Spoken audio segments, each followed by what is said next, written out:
Welcome, everybody. Thank you for joining us today.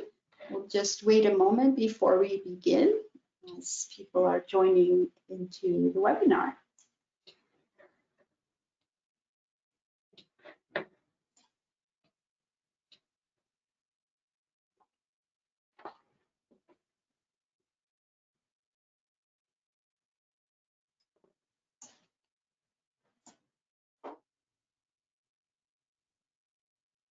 So I will get started with our introduction and housekeeping notes. My name is Amanda Newberian, and I'm the Operations Manager at the Canadian Institute for Public Safety Research and Treatment, which is CIPSRT. And I'm joined today by my colleague, Jane Uta-Ranakorn. Welcome to today's presentation, Virtual Reality Supported Psychotherapy for Public Safety Personnel. So before we get started today, there are just a few housekeeping items that I'd like to go through, which are on the screen as well. All attendees are in listen-only mode to limit feedback and noise. Today's session is being recorded.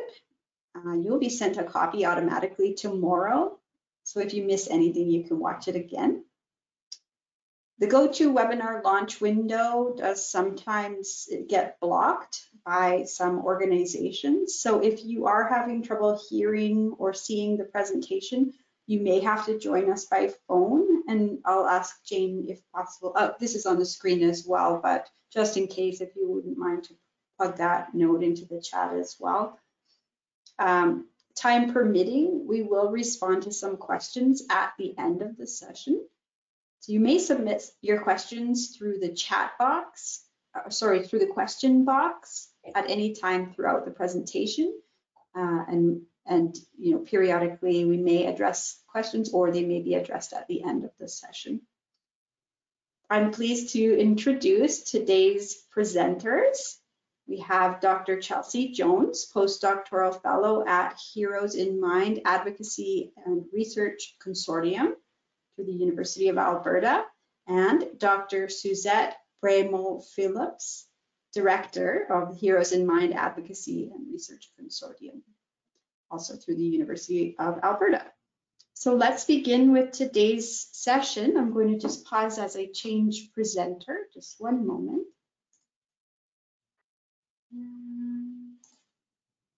There we go. All right. Just gonna make sure we're on the right screen here. Can everyone see the slideshow? Yes. Perfect. Okay, Thanks, fantastic. So thank you for the opportunity, everyone, today, and CIPSRT for Amanda for being able to deliver this presentation. It's an absolute privilege being here today with Dr. Jones and taking a look at virtual reality supported psychotherapy.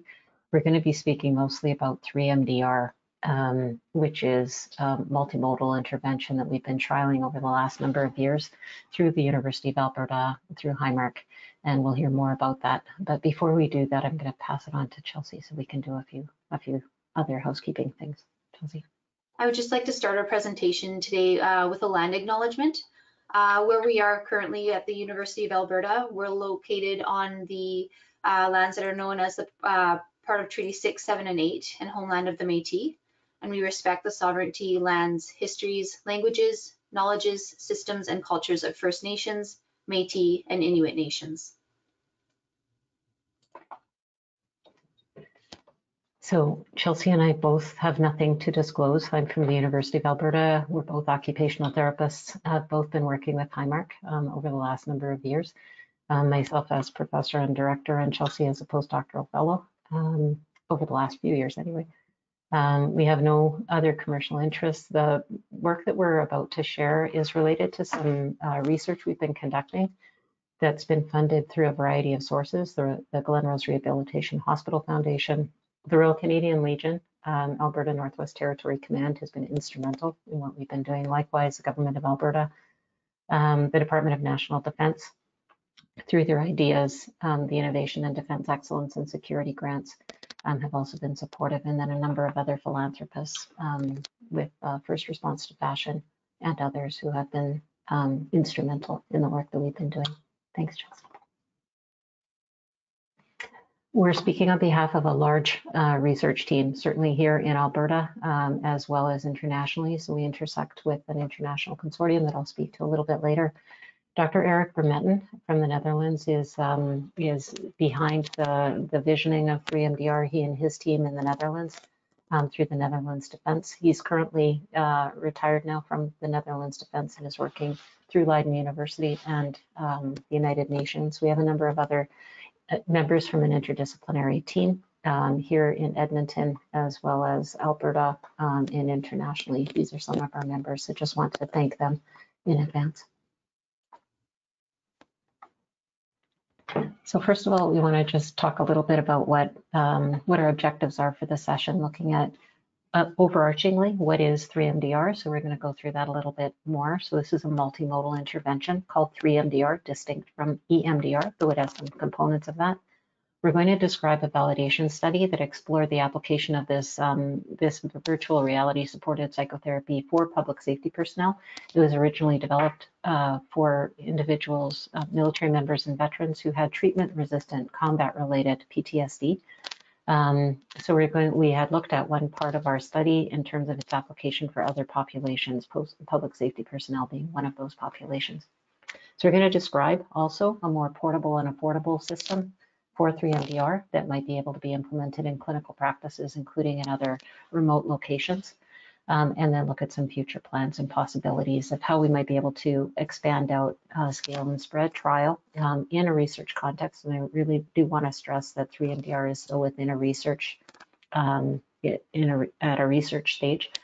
So we're looking at future spread and scale, but within that clinical research context. So those are some of our objectives for today. So 3MDR is an intervention that's been started. It was started about 12 years ago by the Netherlands Defense, and it is a multimodal intervention called multimodal motion assisted memory desensitization and reconsolidation. So that's the overarching piece of it. We're going to show a video of some of our findings. This was from findings from the first part of our trial, which started pre-COVID.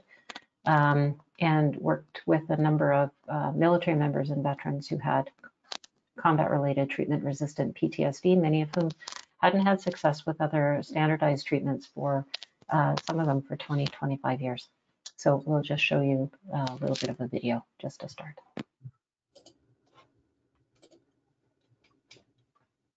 Post-traumatic stress disorder is a serious health condition.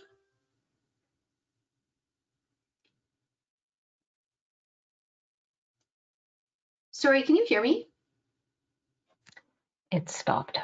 Yeah, I think I might be having trouble on my internet on this end, which is very odd because Suzette, your audio is also cutting out as well.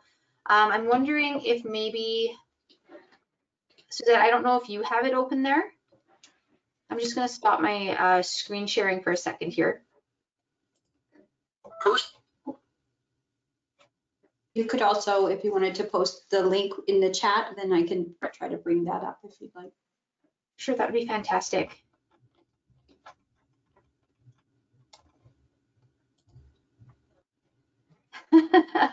Yeah, I'm really having trouble here on my end. I apologize. That's okay. We'll see if I can get the audio working too, but your internet may come back as well. Yeah, you know what? Actually, it's looking like it might be okay. Okay. A little more You want to stable. try again? Okay, sure, sounds good. Post-traumatic stress disorder is a serious health condition. Thanks, Chelsea.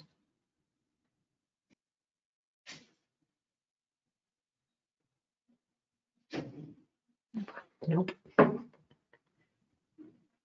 the sound cut out again. Yeah.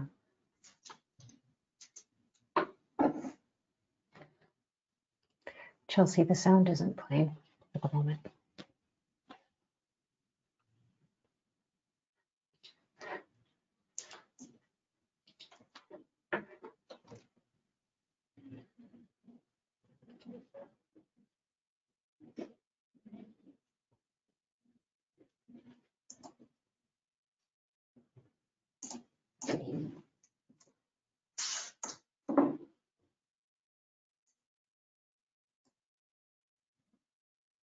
If you'd like, I can try to bring it up. I have it up on, and I can see if I can share the screen and we just see if that works. For whatever reason, the sound's not working. I can't hear it on my end.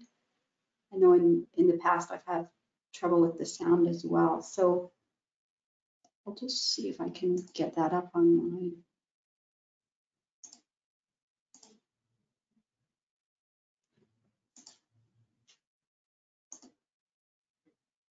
Okay, are you seeing that website now on the screen?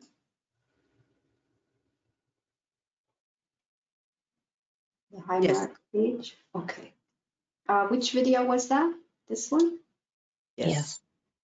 Okay, let me see if I can share that and if my sound shares as well.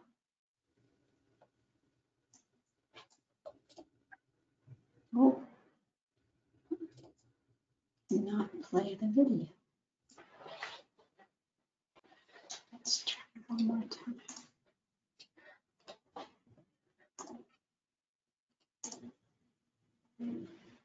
Down.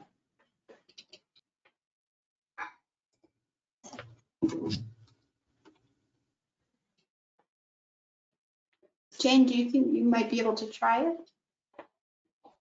Yeah, I can. I have to share. I have to share my screen. How do I share my screen? Pass it to you. There we go. Actually, Amanda, can you pass it to me? It might be that there's a block sharing on it. Oh. Okay, I'll pass it to Suzette right now. There we go.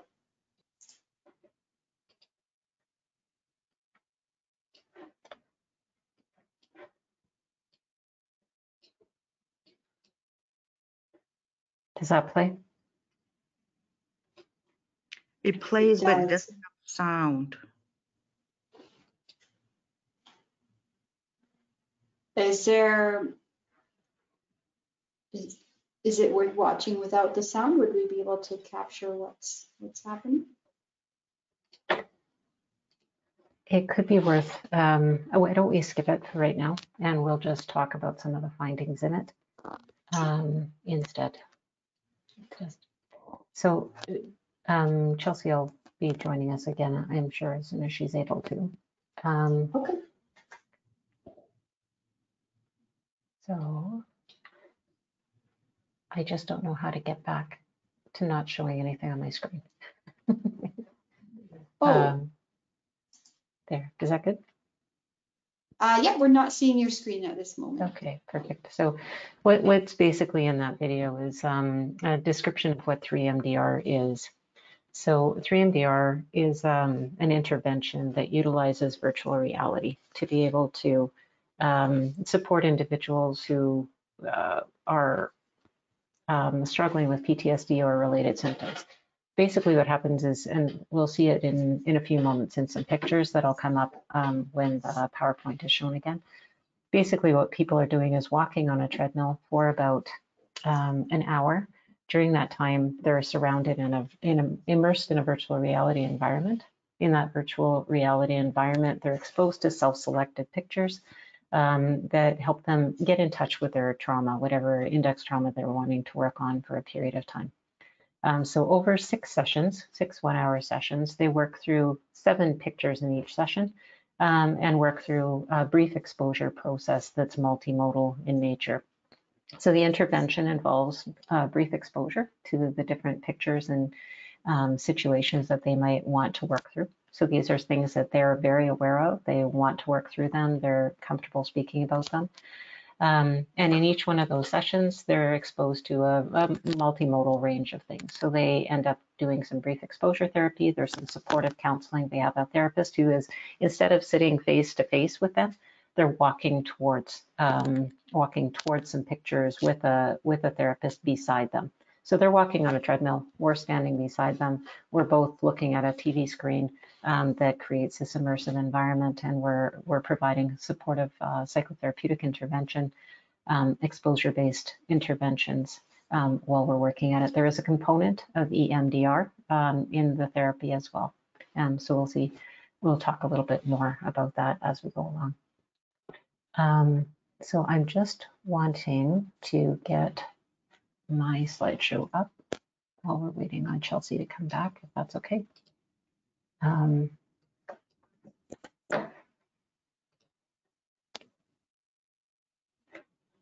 Is my screen being shown? Oops, sorry. Yes, I Yes? see the video.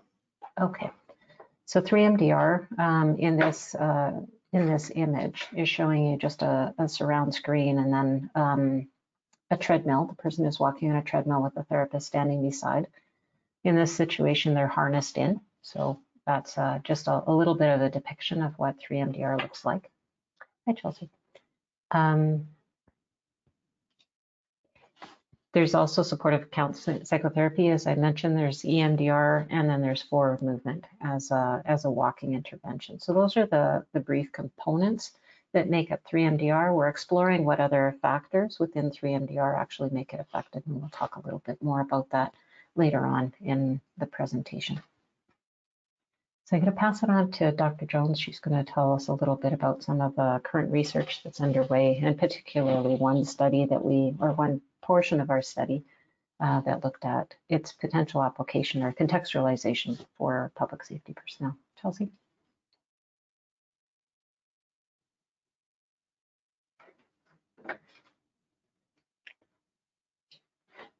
So I'm going to, until Chelsea is able to share some thoughts, just speaking to the current research, there have been 3 randomized controlled trials that have been conducted so far with and published on with 3MDR.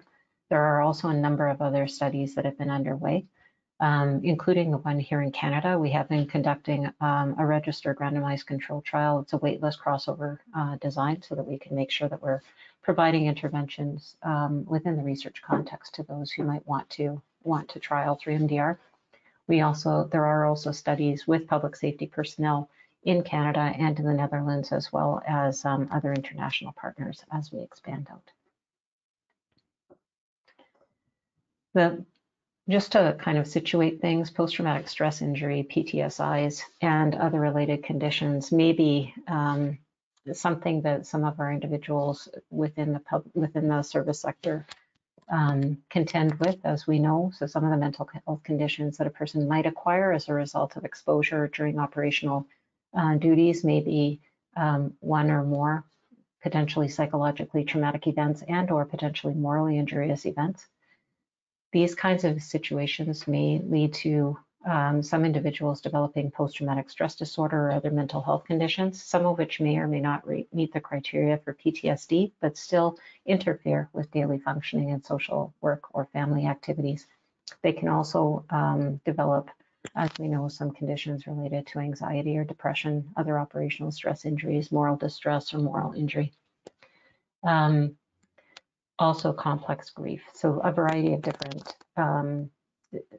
conditions may emerge, some of which are diagnosable and some of which are subclinical. Some others things we want to just highlight is validation for 3MDR. So this is particular to this one portion, one arm of our larger 3MDR study. So I'm just getting a text from Chelsea. Chelsea Jones has just apologized. Her system is not cooperating. So she may come on a little bit later, but I'll present some things on her behalf until she's able to work that out. So I'm going to just switch and tell you a little bit about the validation study for PTSD. So this was taking the current study that we were doing with military members and veterans and looking at how we might be able to contextualize it for public safety personnel. What we asked for were a group of individuals, public safety personnel from a variety of different groups, who were from those professional groups able to speak in English, resided in Canada, had access to a digital device, and recruited using snowball sampling to see if we could get a group of people together to take a look at the software, take a look at what the whole process of 3MDR is, and then to work with it and let us know if they felt that it would be appropriate.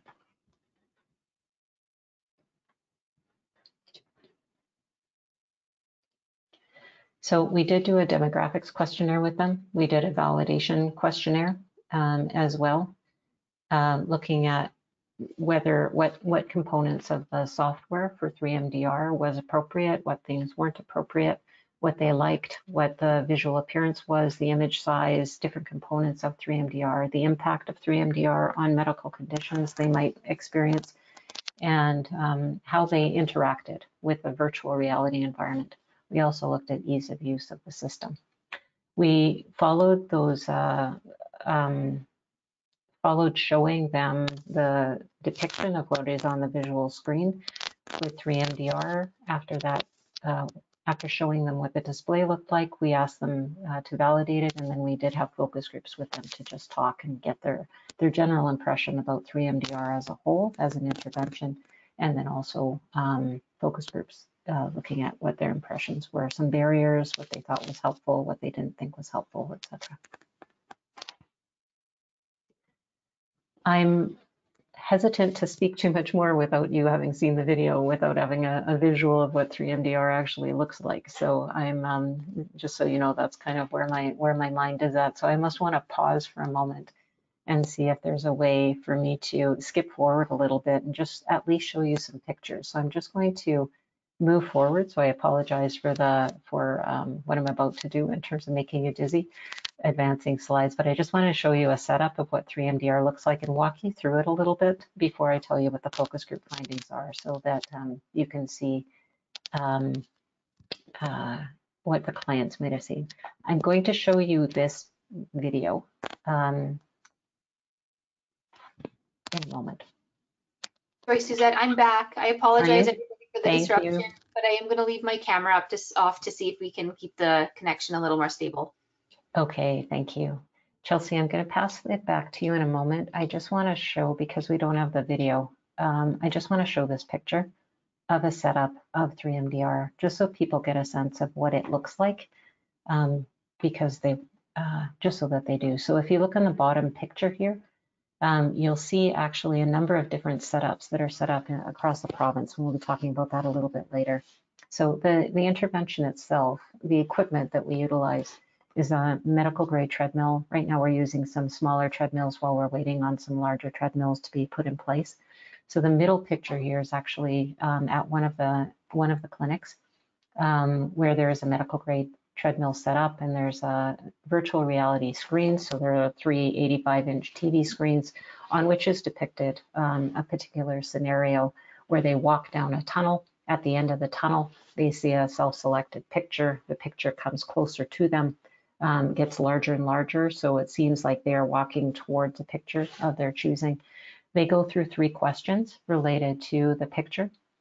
They share with the therapist what they see in the picture, what the picture tells them, and then what it elicits for them as a response, either emotionally, cognitively, or physically.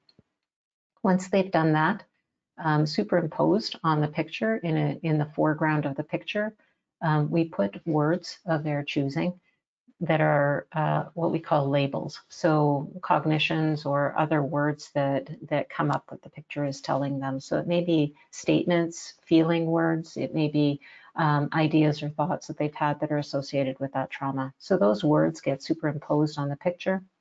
Once we've identified those collectively, jointly with the client, and they feel that the words reflect what they're working through at that moment, they repeat those words back, feeling the words that are on the screen.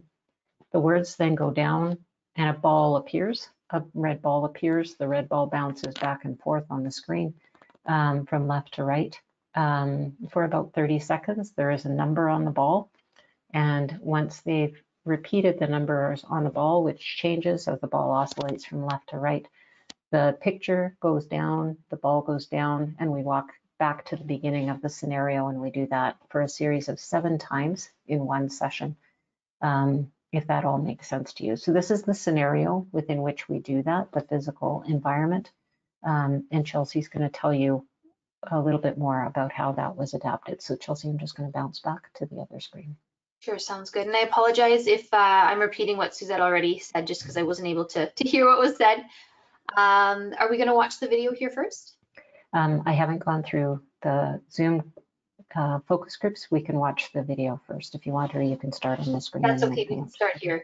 Back in last spring and summer, we looked to focus groups with public safety personnel to help influence and give us feedback on 3MDR, the software in particular, so we could potentially adapt it for this population a little more.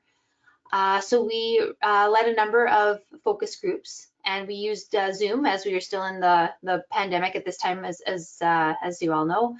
And we developed a script, and we had about a 20-minute interview with focus groups that had up to about 12 attendees. We provided an introduction to 3MDR via a couple of videos that were developed by the team in Cardiff. And we also showed a little bit of a snippet of the software that you'll see in a moment here, so they could give us a little more feedback on what they saw and what the experience might be like. We provided them with a demographic and validation questionnaire that looked at a number of different factors, and they did this online through REDCap. So this is a video that we showed during the focus groups. This is a version of the 3MDR software. It's since evolved from this a little bit, but this is what they were able to take a look at. And I wonder, Suzette, do you want to maybe fast forward it to about 55 seconds? So what you're seeing right now is the screen that the therapist would be seeing, and this is the warm-up screen. It's blue, it's calm, they're listening to their self-selected music that's bringing them back into the moment of potentially the traumatic or an index trauma event. And then this is the next scene here, the corridor scene. And again, what you're seeing here is the therapist view, but the person will be walking on the treadmill towards this corridor here. And you'll see in a moment, the doors will open. It is a lot smoother when it's the person on the treadmill. To me right now, it's chugging pretty good. So I don't know if that's different from what you're viewing as well, but it's nice and smooth. As the doors open, they're going to go through the corridor. The second set of doors are going to open, and then their self-selected image that is connected to their index traumatic event is going to be at the end. So in this case here, it's going to be that image on the top right-hand corner there where some PSP are helping a civilian.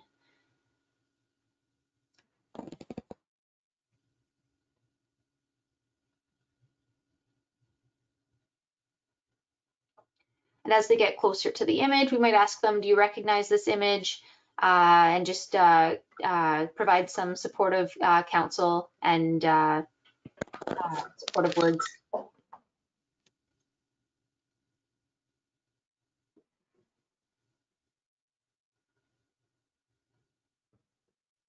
So just a reminder that the individual is walking throughout this period of time. They go through this process 7 times in an hour. So really they're dipping their toe into, in a brief exposure moment, into a picture of their choosing. There's going to be potentially 3 or 4 pictures all related to one narrative that they deal with potentially in one scenario.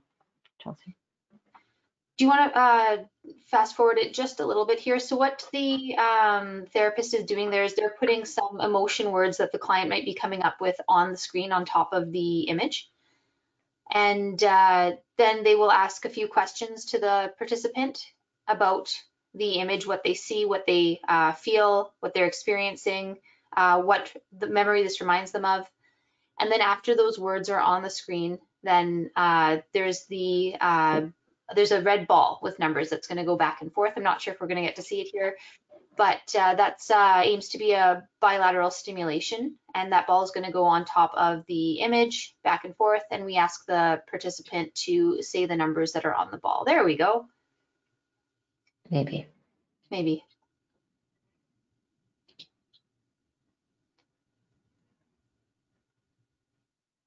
So again, it's a lot more smooth than this, but they're calling out the numbers on the ball. So that's an example of what the participant might be experiencing. This is also an example of the video that we showed in the focus groups and that the validation questions were based on. Thanks, Suzette. Yeah. And again, that's a previous iteration. The software has evolved since then, but that was what we used last summer.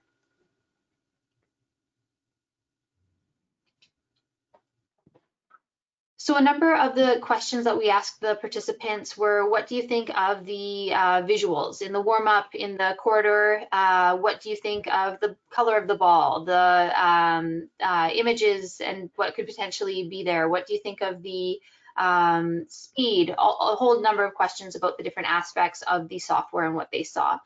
And in general, most people thought that this was a fairly favorable piece of software that they were viewing.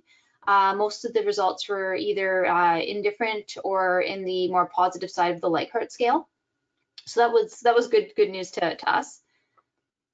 We get a little more feedback about what people thought about the intervention when we look at the thematic analysis results from the focus groups. So there were three main themes that emerged.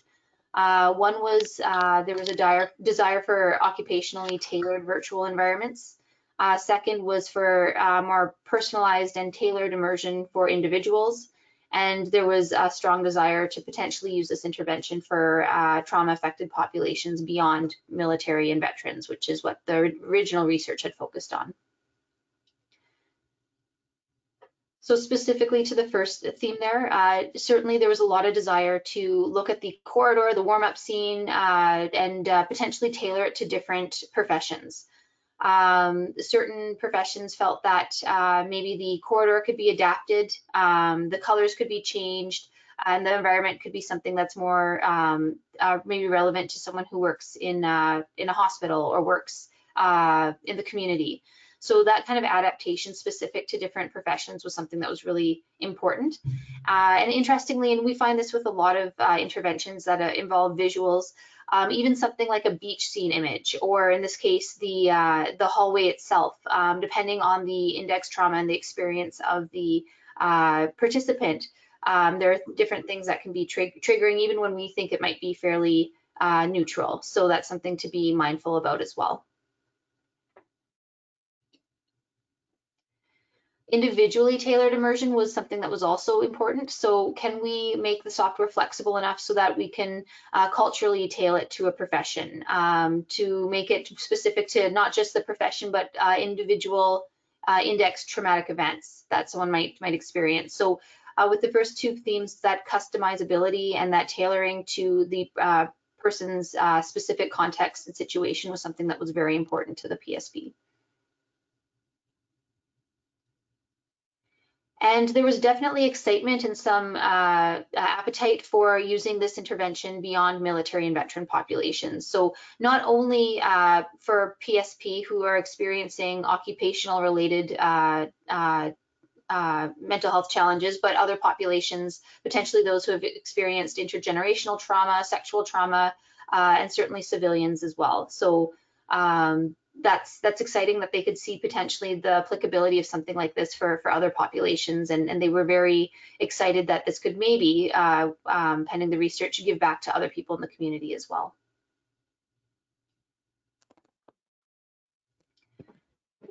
So through that, sorry, Suzette, were you going to say something? No, you go ahead. No, okay. So through that small study there, that helped us with looking at the intervention in terms of contextualizing for other populations, including PSP. It did show some level of construct and face validity, and certainly this will influence how we adapt the software further and how we use this intervention in research studies for other populations. There's definitely a lot of potential to customize this in the future and make it more applicable and personal. So I think that's something that we're going to be looking at as we go further. And it was certainly nice to see that there was excitement about this intervention but from the population as well.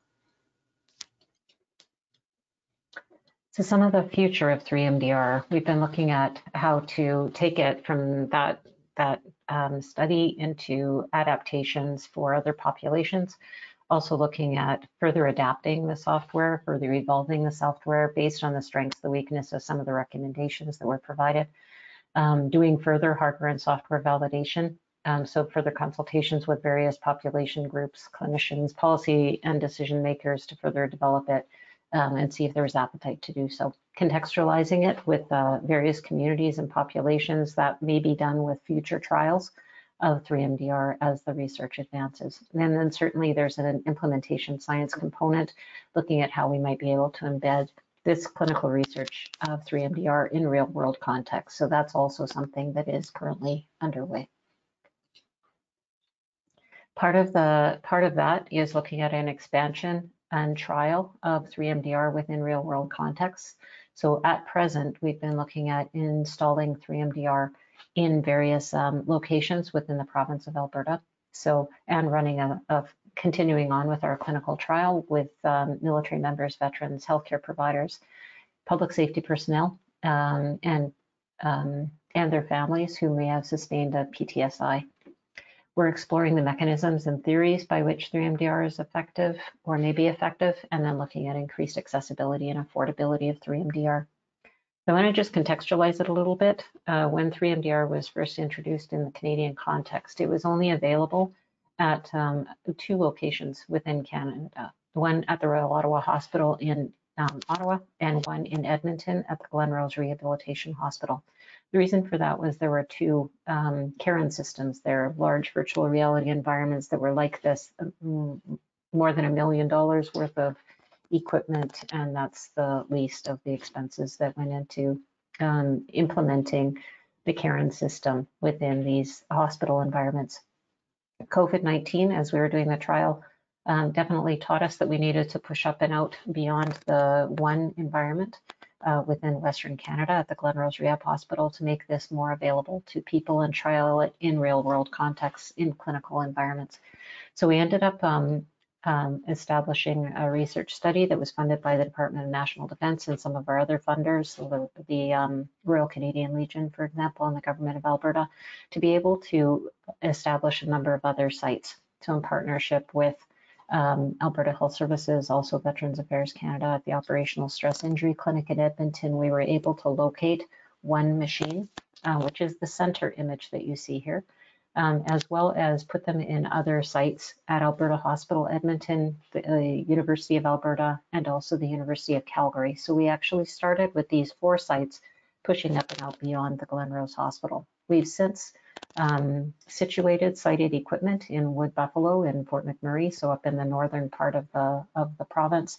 There are a number of additional sites in the Edmonton area. Grey Nuns Hospital is a further site that's been added.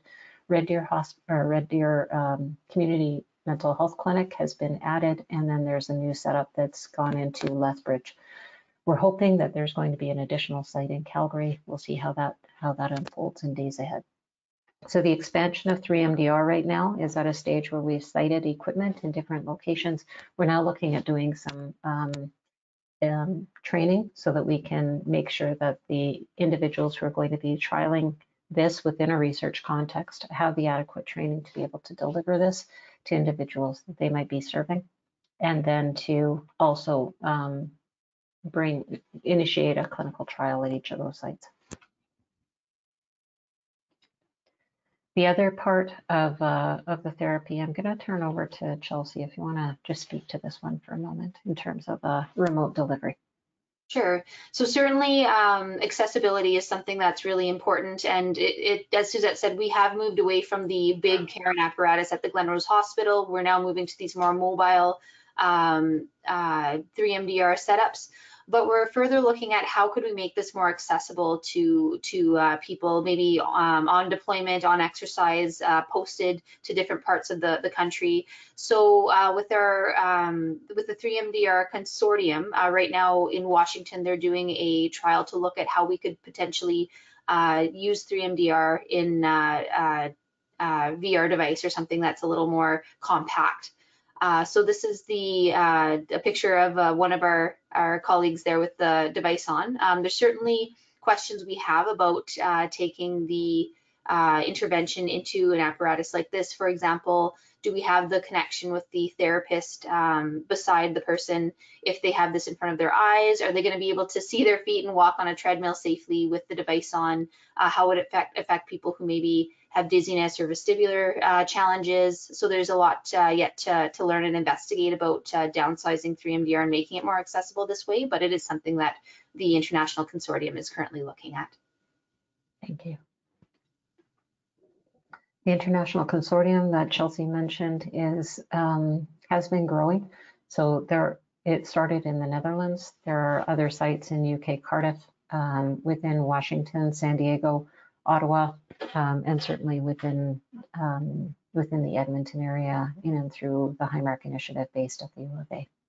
So the network is growing. There are regular meetings that allow us to advance, discuss a variety of aspects of 3MDR, everything from the hardware, the software, the equipment that we need, safety factors, training, standardized training, how to maintain a research focus on this at the moment before it's brought fully into clinical practice, whether it can be used as a frontline intervention or not, so where it fits in a scaling model, staging model of what is the right intervention for the right person at the right time, knowing that there's a variety of different interventions that may be appropriate, might be trialed before, might be trialed after, where does 3MDR fit?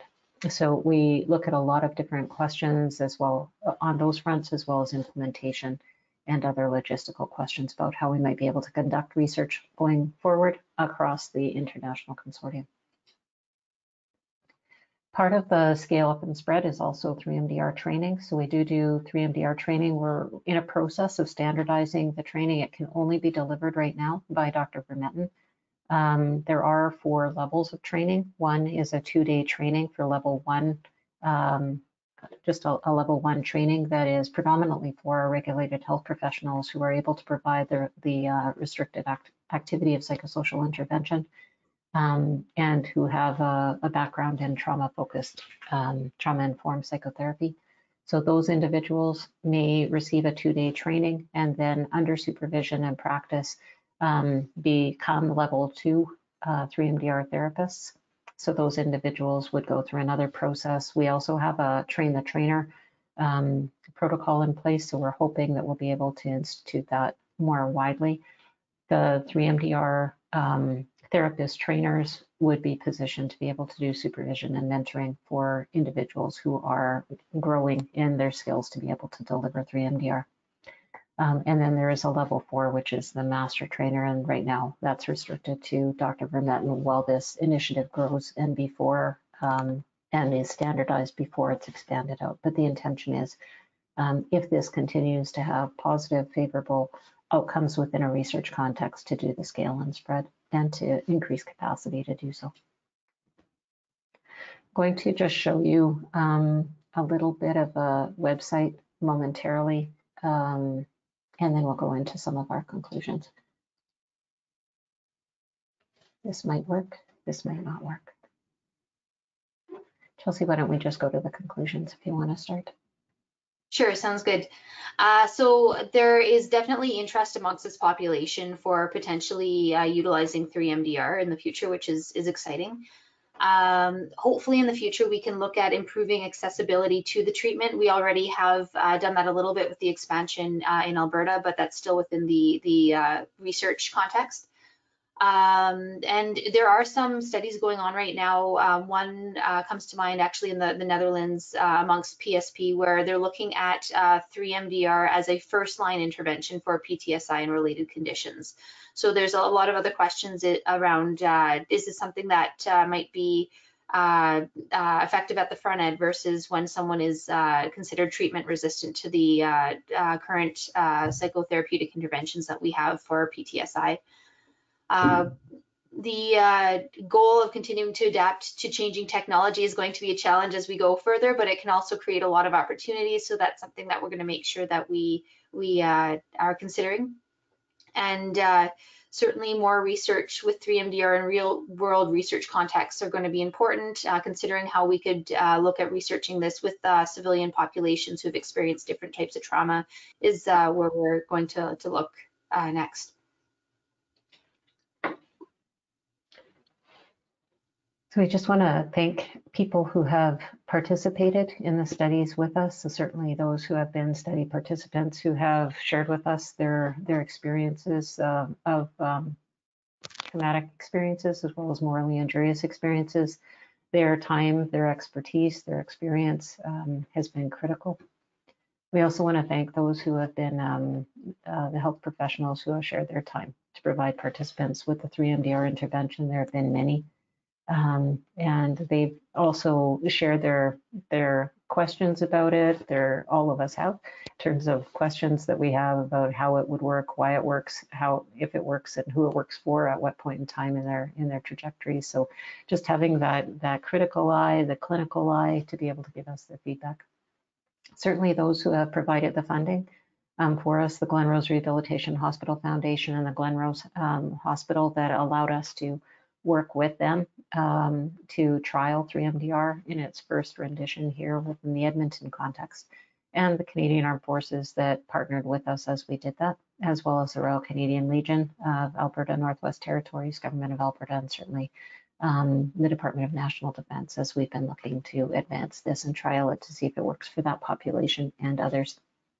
There are also others within the public safety personnel group who have been very engaged with us in terms of looking at how this may apply for them and how we might be able to bring in a clinical research trial with them. The international consortium partners for their work and collaboration, none of this would happen without them, particularly as we pull on so many different areas of expertise, from clinical practice, those with computing science background, computational psychiatry background, those who have experience in implementation science, our hardware, software specialists, etc., IT specialists. So there are many people, as well as those who have given us their confidence as we've been looking to see if and how and for whom this intervention might work best. Here are some of our references. There are a number of different publications that have been published on 3MDR. That number has been growing exponentially. So just an encouragement, if you're interested, to look up 3MDR and see what kinds of interventions may be there. Chelsea and I both want to thank you very much from the University of Alberta and from HiMARC for taking the time and your interest in 3MDR. It certainly is something that is an intervention that may hold promise for some individuals, certainly is still under research. But we're looking at this point in time in scaling and spreading and continuing the research with public safety personnel, healthcare providers, military members, veterans, their families, other trauma-affected populations, to see if there is evidence to be able to expand it further than it is. Chelsea, any final words that you want to say before we open up for questions?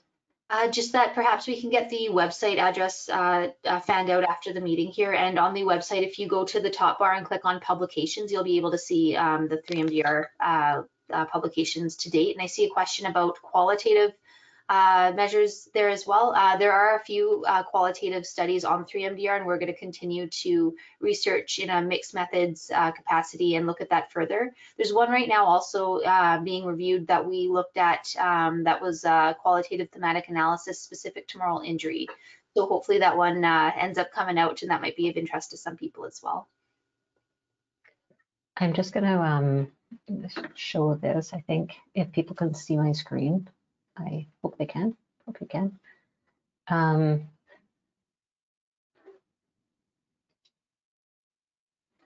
If that works, this is the website that Chelsea is talking about. So our list of publications here have been growing over the last while. So the most recent is actually one by Michael Roy that comes out of, it's actually in publication now, I believe. That one comes out of Washington, Walter Reed, that looked at the effectiveness of 3MDR with or without EMDR as a component. There have been a growing number of publications. So if you look starting in 2011, 2013, 2014, 17, and up to 2020, and then beyond in 21 and 22. So an increasing number of publications. You're more than welcome to take a look at that. There are a number of different videos related to 3MDR. Certainly this is one of the original ones. If you actually type in 3MDR and the number 9 in YouTube, you'll come up to this particular video, which is from UK Cardiff, an earlier version, but gives you a good depiction of what 3MDR is like. The image that we were going to show you was this one. Unfortunately, we're not able to show it right now. Maybe we could, if there is time, play this video, which would give you some indication of what 3MDR is, but I'll defer to Amanda and Chelsea on that one. Yes, we have about 6-7 minutes. So If I'm not sure if the sound was working, if Chelsea wanted to try sharing that, because I know sound was working before when Chelsea was sharing. We could give it a try. I will give it a try. That's the best Okay. I can do. We will see if it works. Okay, Chelsea, are you okay if I stop sharing and you can share? Sure, sounds good. And are you thinking the summary video or the one from Cardiff? Either or. Okay. I'm just thinking Amanda might be able to show it, the one from Cardiff on YouTube, if the other one doesn't play. Post-traumatic stress disorder. Do we have sound? So far. We have sound. Maybe you could leave it small because last time it was cutting out when you made it big each time. It is especially prevalent in veteran and military service member populations.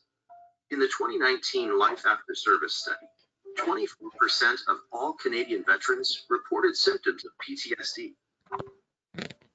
While traditional methods of psychotherapy and medication can help, previous studies have shown that up to 2/3 of veterans will retain their diagnosis after therapy, and many will drop out completely.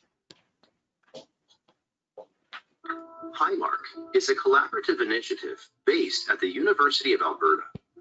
Their research works to support military members, veterans, public safety personnel, and others who suffer from PTSD.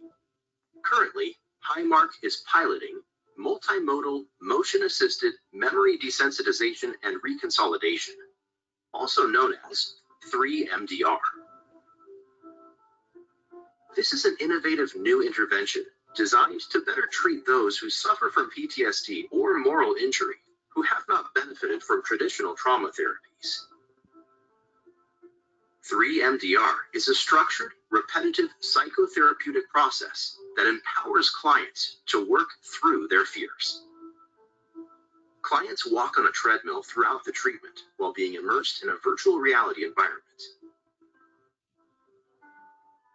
Through 6 one-hour sessions, the client sequentially walks towards one of 7 self-selected images that are associated with their traumatic events. The therapist partners with the client as traumatic memories are recalled and processed. This treatment uses a combination of treadmill walking with proven psychotherapeutic interventions and virtual reality technology to help address symptoms of PTSD. I'm very grateful I was introduced to 3MDR because it was very effective for me. It took the trauma that was sitting at the front of my brain that I could never process and turned it into a memory. The trauma's not there anymore. Yeah, it's a memory. Yeah, it's not a great one, but everybody has negative memories in their life. It doesn't cause you to react. 2 randomized control trials and 5 other clinical studies internationally have shown 3MDR to be a clinically effective intervention for PTSD, including among those with treatment-resistant PTSD.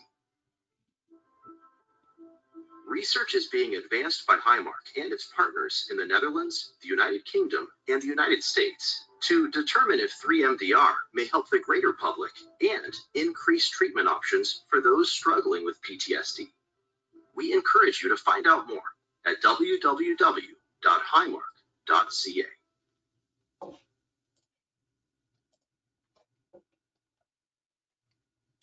Wonderful. And we do have about 3 minutes left for questions if you'd like to answer any that I think a couple have come through.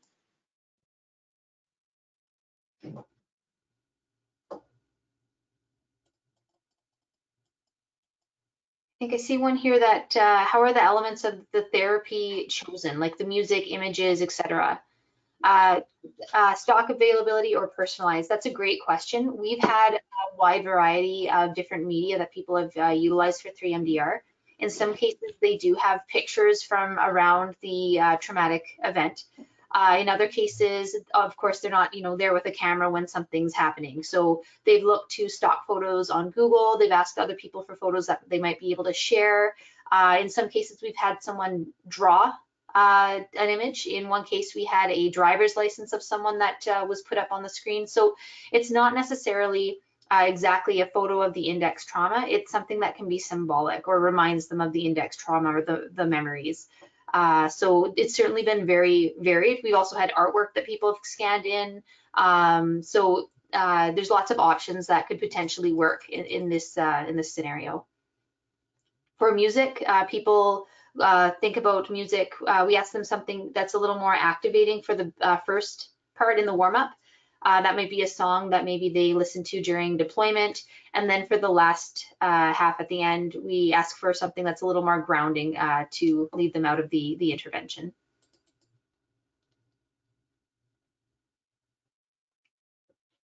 Perfect. We may have time for just one more if there is one more that you'd like to address. Or any other comments that you had that you'd like to make? Just some general comments from us or from me. I think one of the things I really want to leave people with is this is still a research trial. So we're still working to determine its effectiveness. So that's one piece. We are really wanting to trial it within real world research contexts, in clinical context, because of the questions that we've had from a lot of very interested therapists and individuals wanting to see how it might apply for other trauma affected populations. So it is indicated right now that we can start moving in that direction, but we really do need to contain it still. I think that we're optimistic about some of the outcomes that we've had, some of the people's lives with other interventions too. We have seen some interventions work extremely well for some individuals. In this case, we've seen that likewise, that there are some very good outcomes for some of the individuals who have been struggling for decades with some of the traumatic memories that they've had. So just want to flag that. Chelsea, any final thoughts that you have? Just addressing a couple questions specific to first responders in the chat box there. So we have been talking with specific first responder organizations to see if there's opportunity for working together and some research in that direct context. It has been tried on first responders. We are using it with RCMP members and recruiting, I believe, for the study, Suzette, a multitude of different public safety personnel and healthcare providers. Yeah. So yeah, that's hopefully forthcoming in our research, but we have been utilizing it in that population. One other clarification based on the questions here, treatment-resistant PTSD in the context of our study was defined as when someone had had at least 2 interventions for their PTSI in the past, and they had not been successful at reducing the symptoms to a point where that person would no longer meet the criteria for PTSD, for example. And at least one of those interventions had to be psychotherapy. Yeah. Excellent. Well, thank you so much. I want to take time now to thank our presenters, Dr. Bremo Phillips and Dr. Jones, and everyone in our audience today for this really informative session. There will be a quick survey at the end of the event. So once we close the webinar, survey will pop up. So I hope that you take a moment to fill that out. I just want to mention as well that CIPSRT hosts monthly town halls on topics specific to public safety personnel. And if there's something you'd like to learn more about specifically, please let us know in our survey. Our next town hall is scheduled for March 9th, and it would be presented by Kim Ritchie and Mauda Karam from McMaster University on the topic relating to research on moral injury during COVID and coping strategies that public safety personnel found helpful or unhelpful during the pandemic. So we hope that you'll consider joining us. The link to register will appear in your follow-up email.